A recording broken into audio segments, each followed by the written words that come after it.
Labas na labas ang tapang ni Athena, talagang susugudin niya ang mga aso sa labas.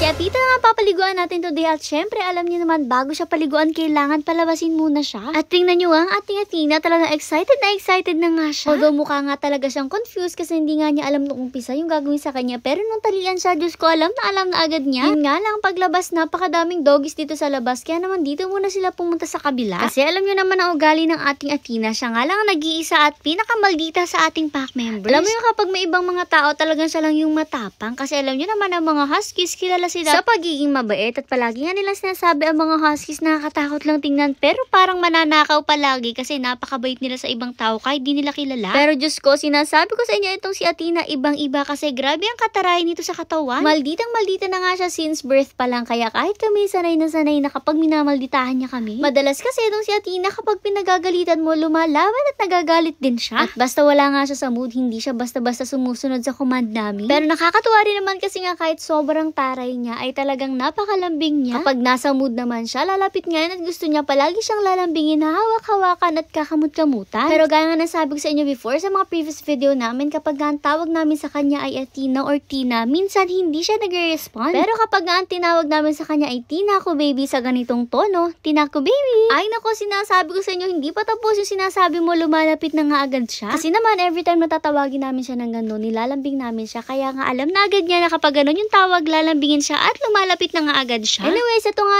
makauwi na sila, nagpahinga lang sila saglit at papaliguan na rin nga agad siya. May pag-akit pa nga siya sa hagdan talaga eh. Syempre, dito siya paliliguan sa loob. Ngayon nga kasing month, most of our pack members dito na talaga pinaliguan. Kasi kung mapapansin nyo, last month nga most of our pack members sa labas pinaliguan dun sa kanilang off-leash area. Pero ngayong month, dito nga muna sila. Lalong-lalo na nga itong si Athena kasi makulit at malikot din talaga siyang paliguan. At sigurado nga rin ako na sa ulo niya na ang step natin ng pagpapaligo. Unang-una, bar soap muna yung gagamitin sa kanila. At sa dinami-rami na rin nga po ng pinaliguan sa ulo niya na to kung ano ang ating soap na ginagamit. Bawal bar soap syempre. Feeling ko nga hindi ko na talaga kailangan sabihin sa inyo yung step by step na ginagawa pag pinaliliguan sila kasi sa dami ba naman ang pinaliliguan sa isang buwan talagang sa ulo nyo na nga po. At alam nyo rin naman ang brand ng shampoo na ginagamit natin palagi, it's either Bearing or Bawaw shampoo. Dito nga sa Bawaw medyo nabibitan lang talaga kami kasi napakaliliit nga ng mga lagayan nila. Kasi alam nyo nga dun sa Bearing Thick and Free shampoo na kulay red, lagi nga pong malaki yung galon na binibili natin. Kasi syempre, 20 huskies ba naman yung paliguin mo sa isang buwan? Talagang kahit isang galon kukulangin sa kanila. Kaya nga hoping kami na magawa naman si Bawaw ng gallons kasi maganda rin talaga nga itong kanilang mga shampoo. Ito naman si Athena, nag-shed nga rin siya kaya hindi naman siya mahirap paliguan kasi manipis na lang yung balahibo niya at madali na lang din ng mga scrub. Yung balahibo niya at yung pinaka-scalp niya, madali lang ma-massage. And after shampoo, dito na nga tayo sa last part ang pagbo-blower at syempre, mabilis na lang din ang blower kasi nga sabi ko sa inyo manipis yung balahibo niya. Pero unti-unti na rin naman bumabalik yung balahibo niya na yun at tingnan nyo nga talagang ay di niya magpa-blower ng face kaya naman pupunasan na lang yun ng towel. At ito na nga siya after maligo. O diba, fresh na fresh as per usual. Kaso nagtatara, tumatakbo na nga siya ulit kasi alam niya na lalagyan siya ng pabango. Nagkakandudulas pa nga siya dito pagtakbo at pag-iwas kasi nga ay na ay talaga niya ng pabango.